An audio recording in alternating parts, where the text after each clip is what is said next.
Aloha, guys. I am Pailiki Okona. I'm a resident of Lahaina. And, the state that we are all in now, not only in Lahaina, but across the state of Hawaii, we're in a state of exploitation. Hanani K. Trask puts it as, our people, our environment, and our culture is the prostitute, and the state of Hawaii is the pimp. But even in that transaction, the prostitute makes something out of that. So we are not, I think she puts it lightly actually, we are not in a state of prostitution. We're in a state of unknown slavery to the system. We are the slaves to this system. We're the slaves to the system, and our kia'i, our vigilant community, and our hopeful keiki are the ones who bear the brunt of this, of the aftermath, leaving us to pick up the pieces. Now, there are so many open wounds that need to be addressed today, but I'm going to try and focus on just two. The first topic in creating a more resilient and resiliency plan for the future is to give the community more opportunities to sit at the table and let our voices be heard. Because we don't deserve a seat at the table, just that, because we own that table. And any issues that arise that was created at the state and the county level, who came with the solutions? The community did. Yeah, so I was kind of hoping I would get the crowd prior involved in this, but just as an example, can I get a show of hands of how many people in here were consulted about the October 8th reopening of tourism on the west side? I don't even have to look behind me because I know there's not one hand stand up now. Now,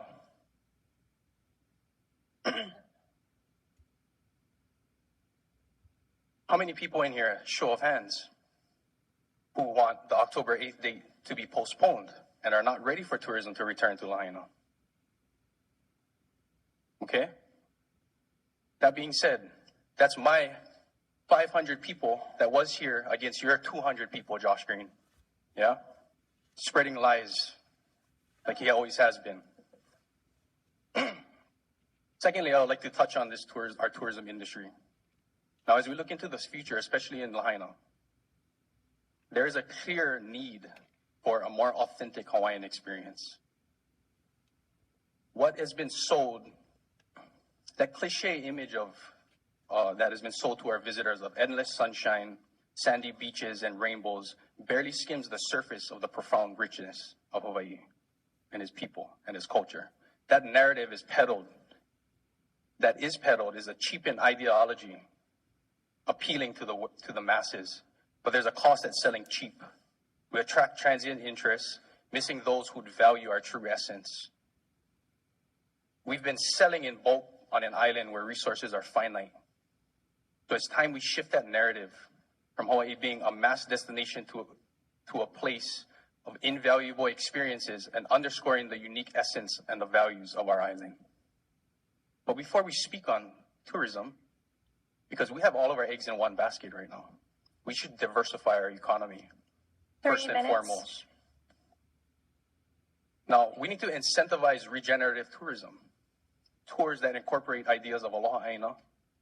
And in our peak seasons in Hawaii, or in Maui, we have 100,000 visitors on island. If a quarter of them went up into the mountain and was able to replant and get an authentic Hawaiian experience and plant just 4 trees, if just a quarter of them went, that's 100,000 trees that we could be replanting. Yeah? Our state still generates revenue. We rejuvenate and revitalize our environment, and we have a workforce paying to work for us. This is a holistic opportunity that's a win-win across the board, even though the state of Hawaii does not deserve to win. We also create an industry that incentivizes Hawaiian culture and Hawaiian language. So we're going to create a need for that. So down the line, we're going to need people to be working. People can, our entire system can huli. Our entire education system can huli, and we can prioritize 4 minutes. Hawaiian language and Hawaiian culture to people. And I think, sorry, I'm going to get through my testimony and get to the end.